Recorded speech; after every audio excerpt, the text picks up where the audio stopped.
Hello everyone, আসসালামু আলাইকুম। সবাই কেমন আছেন? আশা করছি সবাই ভালো আছেন। তো আজকে আমি তৈরি করছি ডিম আর দুধ দিয়ে পুডিং। এখানে আমি দুটো ডিম নিয়েছি আর স্বাদ মতো চিনি দিয়ে ডিমটাকে ভালো করে গুটিয়ে নিয়েছি। চিনিটা যতক্ষণ পর্যন্ত না গলবে। তো এখানে আমি দুধ 250 গ্রাম নিয়েছি। তো দুধ আর ডিম একসাথে দিয়ে ভালোভাবে নেড়ে নিয়েছি। আমি এখানে লিকুইড দুধের সাথে পাউডার দুধ অ্যাড করেছি, যাতে করে পুডিংটা স্মুথ হয় এবং সুন্দর হয়। বাচ্চারা এখান থেকে হাই প্রোটিনও পাচ্ছে, আবার গুড ফ্যাটও পাচ্ছে, যা বাচ্চাদের ব্রেন ডেভেলপমেন্ট এবং ওজন বাড়াতে সহায়তা করবে। ডিম আর দুধের মিশ্রণে পুডিং অথবা অমলেটটি অল্প আঁচে এবং ভাপে থাকার কারণে এর পুষ্টিগুণ থাকে অটুট। আমরা বেশিরভাগ মায়েরাই বেশি টেনশন করি যে বাচ্চা মোটা হচ্ছে না কেন, কিন্তু আমাদের বাচ্চা কতটা পুষ্টি পাচ্ছে তার দিকেও খেয়াল রাখা জরুরি। পুডিংটা যাতে স্মুথ হয় তাই আমি ছেঁকে নিলাম। এই পুডিংটা তৈরি করতে বেশি উপকরণ লাগে না আর খুব সহজেই ঝটপটভাবে তৈরি করা যায়। আমি কিন্তু পুডিংটাকে ফ্রিজে রাখিনি। তো সানা রেহান কতটা পছন্দ করেছে তা দেখতে হলে পুরো ভিডিওটা দেখতে হবে। সানা রায়ান, দেখো তো এটা কি? এটা পুডিং। রায়ান বলে পুডিং কেক। Pudding cake. হ্যাঁ, আচ্ছা, আমি এটা উল্টা পাল্টা পারিনি পুডিংটা।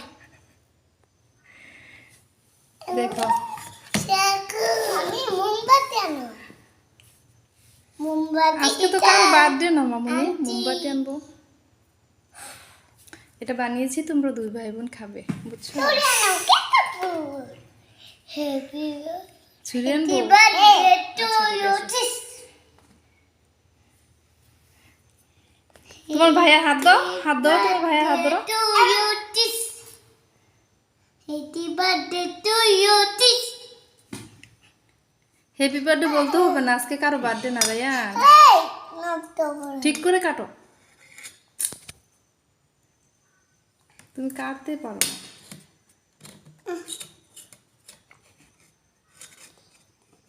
রায়ান,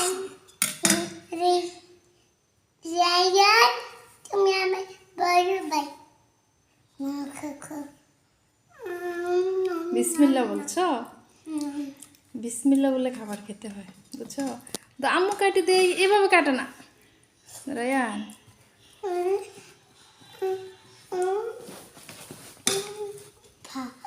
বড় ভাই, বড় ভাই দিয়ে দি।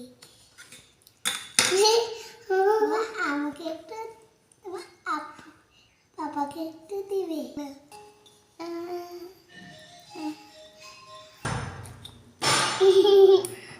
পড়ে গেছে। মামি ডানা দেখাই। হ্যাঁ, ডান হাতে খেতে হয়, বুঝছো?